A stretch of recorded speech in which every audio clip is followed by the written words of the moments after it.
God has punished me for my hubris and my work is never finished. Across the board, learning how to play any character in Smash means learning how to use a moveset to its fullest potential. But with the Mii fighters, there's the extra hurdle of deciding what that moveset even is. Brawler has 12 custom specials, which can be mixed and matched to create a total of 81 possible loadouts, each with their own strengths, weaknesses, and approaches to gameplay. That's a lot of options to try and narrow down. Well, in the ideal world that would be the case, but we're in the bad timeline, and we've got some abysmally bad moves to pick from, which means the actual number of loadouts gets way smaller when it's a question of what's viable for competitive play. Now, that number hasn't always been as cut and dry. Over time, what has and has not been considered viable has shifted thanks to balance patches and people generally just getting better. But these days, the competitive scene is pretty set on the moves that they consider to be worthwhile and the ones that aren't. Unfortunately for me, most of these don't really hit the mark for Smash's somethingest move. They're just kind of bad.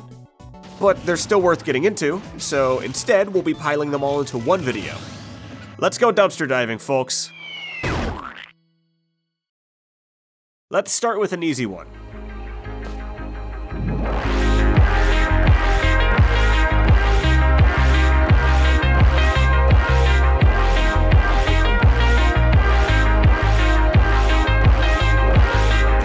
In the grand Mii tradition of we got that move at home, Exploding Sidekick is a close cousin of Smash's most iconic move, Falcon Punch. And if you know anything about Falcon Punch, it's probably one of three things. It's slow to start, hits hard, and wildly impractical, regardless of how cool it looks. Naturally, Exploding Sidekick is the same way. Now, to make a gross oversimplification about a very volatile thing, I'm gonna ballpark it and just say that generally, reacting to something in Ultimate takes about 20 frames. Again, generalizing very hard here. It can change a lot across differing skill levels and moment-to-moment awareness, but if I may be so presumptuous, I am pretty sure that any Smash player with a pulse could react to something in twice that time. And what do you know? Exploding Sidekick gives you that window and throws in an extra 10 frames. You know, in case you woke up late or something. This startup, which is the minimum possible amount of time, absolutely guts Sidekick's ability to get anything done.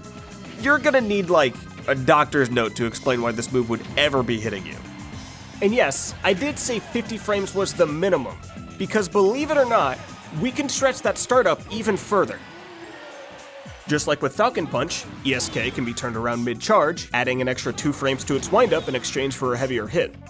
Falcon Punch can be turned around within the first 15 frames of the move, which comes out to about a quarter second, while Brawler's Sidekick, in comparison, can be turned around at any point within the first 30 frames.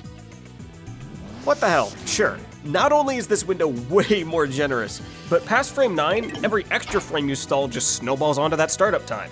And if the move was turned around as late as possible, Exploding Sidekick would come out on frame 73. And in exchange, you get slightly more damage. Cool. Ah!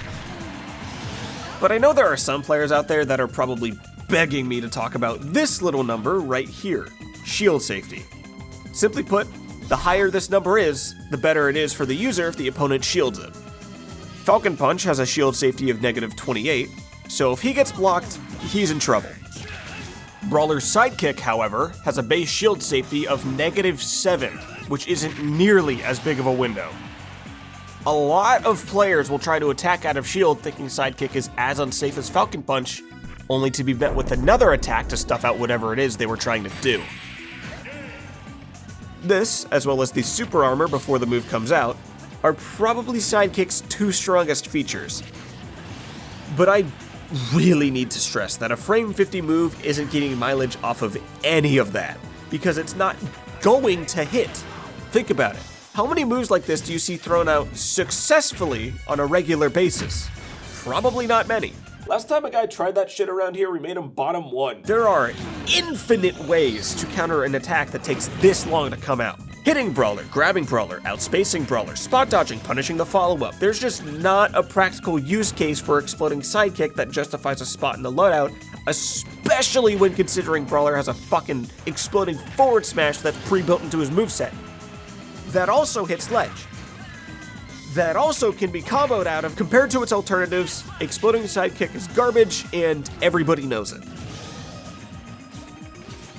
Next! Counter throw. Counter throw, counter throw, counter throw. Okay, I've already covered this move in literally my very first video, so I'm not gonna entirely beat a dead horse. But I'm not done yet. As a recap, counter throw is a largely unviable counter that, upon successfully connecting, sends the opponent behind you. On paper, it's got quite a few things going for it. Its lack of end lag is extremely forgiving and makes it the most spammable counter in the game, and it's decently powerful, but it is decidedly lacking any of the traits that make a good counter. Broadly speaking, counters are good for two things: edgeguarding and deflecting damage when landing. And both of these use cases happen to be entirely invalidated by this fuck-ass circle the game calls a detection box. Keep in mind, most detection boxes on counters look like this. Even for the counters that don't cover the whole character, the game makes a point to at least cover the feet to protect from stuff like this. Counter throw can't even manage that. He hit my feet. And that's not even the end of it, because aerial counter throw sends at such a bad angle that using it to edgeguard either launches the opponent into the stage or straight up onto it. I'm serious, this thing doesn't kill off stage. How are you teching the wall for this long? You're at triple-digit damage values. Please just go into the blast zone. All of this means that counter throw is functionally only usable in these zones, and only when Brawler is cornered. And even there, usable does not mean optimal. Not in the slightest. No! The fact it takes the same slot as Feint Jump, a move that acts as Brawler's lifeline and disadvantage, just adds insult to injury. Don't even bother.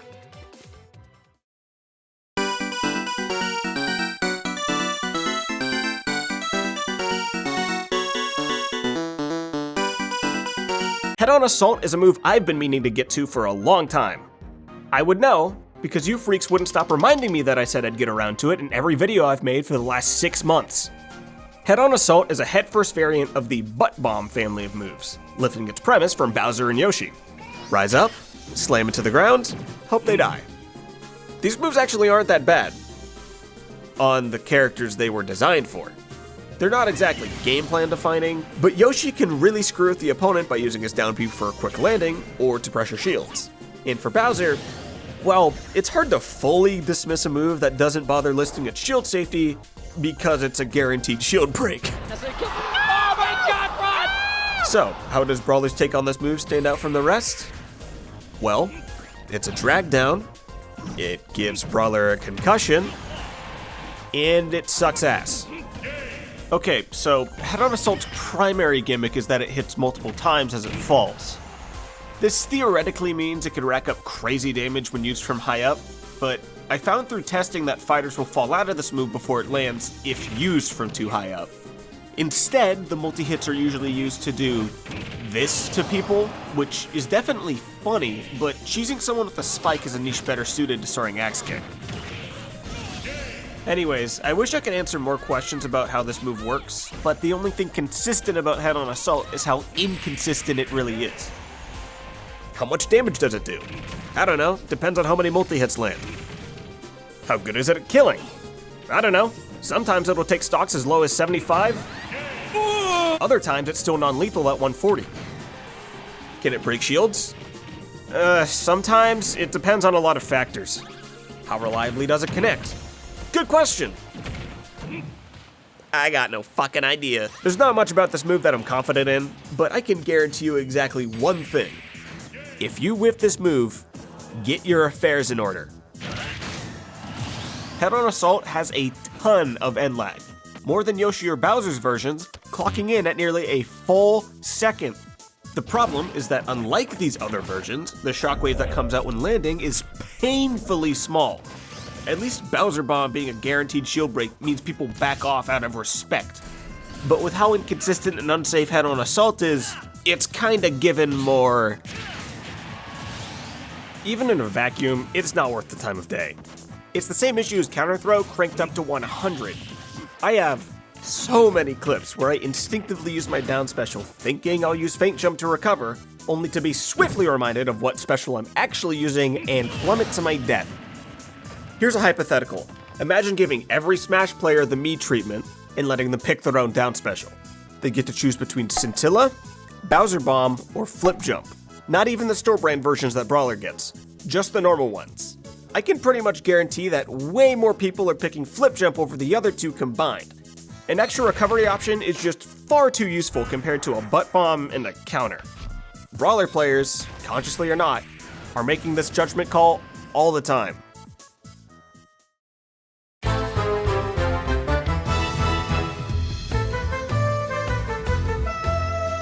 Onslaught is an interesting case. Unlike other custom specials that are usually copying someone's homework, it's kind of a Brawler original. The closest thing I can think of is like maybe Raptor Boost. They're both side specials that rush forwards and activate upon finding a target. But that's about all that they've got in common. Raptor Boost enables Captain Falcon to do all kinds of cool stuff on hit, while Onslaught more so just enables Brawler to delete a stock outright. There are a lot of specifics with this move, more than I even knew to begin with, so let's just go down the line and unpack all of these one by one. First of all, Onslaught's knockback is weight independent, meaning it completely ignores the opponent's weight stat and just pretends everyone has the same weight value. That is to say, excluding any hurtbox shenanigans, Onslaught kills everyone at the same percent. Onslaught also has Aura. No, not that kind of aura, you idiot. Aura makes it so that Onslaught deals more knockback the more damage Mii Brawler is taken in that stock. This is a different modifier from Rage, which is a similar thing that affects all characters. Basically, Rage scales knockback according to user damage like this, and Onslaught scales knockback like this. Think of it like double Rage for Onslaught specifically. But this Aura mechanic is conditional. If Brawler hits someone with Onslaught, he'll get tired and won't get any Aura boost on it until 8 seconds have passed, at which point Brawler's ankle flashes to signal that the move is back at full power. By the way, can I just say how weird this is as a visual cue? Anyways, let's put all of this into action. Here's when Bowser dies to an Onslaught from a Mii Brawler that's at 0%. And here's when Bowser dies to a fully charged Onslaught when Brawler's at 150%. You may have noticed a bit of a difference between these two numbers. So that's all of Onslaught's strengths. What are its weaknesses? What? For one thing, using it in the air sends Brawler into free fall, making it a risky option to recover with. But look at that ledge snap distance, god damn! Also, similar to head-on assault, Onslaught has a ton of lag on whiff. And making things worse, hitting a shield with Onslaught doesn't activate the move. It ends it, which 9 times out of 10 means... Honestly though, Onslaught isn't that bad.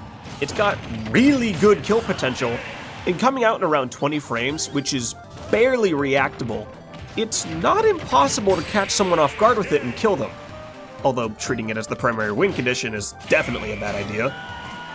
But even after considering all of the negatives, it's clear there's still genuine merit in Onslaught as a move. So why does nobody use it? Simple. Brawler don't need that shit. Brawler is a character designed around 2 key tenets: being fast and killing. He's got incredible burst range thanks to his dash attack and generally just being a fast faller. He's got 2 very fast smash attacks with reliable kill power, and very potent up specials that synergize nicely with his solid combo game. Unless you're using Axe Kick. Brawler doesn't need more ways to kill people. Think about this from the Brawler's perspective. Why burn 25% of your loadout on a move that doubles up on things that the rest of your kit already does? You'd be much better off saving that side special slot for utility, in either the very fast command grab offered by Suplex, or a hyperspeed recovery option in Burning Dropkick. I'm not going to claim that Onslaught is Brawler's best side special, no. It's still easily the worst option for the slot. However, a lot of people seem to think it's the worst move objectively, when its lack of use has less to do with what the move is, and more about who's using it. As much as my videos might suggest it, Brawler's specials do not exist in a vacuum. They all need to not only be reasonably effective at their job, but fill a role that the character needs filled. Because Feint Jump is so effective at recovering, and Brawler really needs recovery moves, Head-On Assault and Counter Throw are left in the dust. Inversely, even though Onslaught is extremely effective at killing, Brawler's normal moves already do a great job at filling that role, so its use is redundant. I could be here all day pointing out inter-moveset interactions like this, but the point is that these factors play into why some moves are seen all the time in competition, while others haven't seen the light of day since 2019. As always, if you want to run off-meta moves, don't let me stop you. Competitive or not, how you choose to play Smash is up to you, and it's pretty clear that some of the moves I brought up today were more designed for having fun than being competitive. Spam the hell out of Counter Throw, get a funny kill with Head-On Assault, and hit some moves that definitely, absolutely, have no business hitting anyone. Thanks for watching.